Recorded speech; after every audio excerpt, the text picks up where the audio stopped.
Konsumatorët 1 kilogram mish nga sode tutje do ta blejnë me çmim më të lartë. Nga 11 euro sa ishte çmimi, sot ka shkuar në 12 euro. Se do të ketë rritje të çmimit të mishit e kishte paralajmëruar javë më parë edhe Televizioni Syri. Bashkë me rritjen e çmimit të mishit, rritje kanë shënuar edhe produkte tjera shoqëruese në dyqanet e mishit.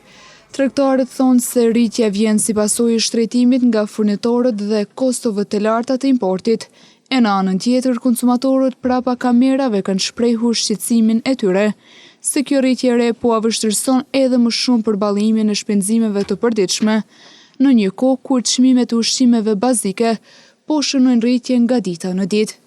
Kujtojmë se indeksi i tërësishëm i harmonizuar i çmimeve të konsumit është më i lartë në një mesatare prej 5.1% në muajin tetor 2025, krahasuar me muajin tetor 2024. Inflacioni mujor ishte 0.6% në muajin tetor 2025.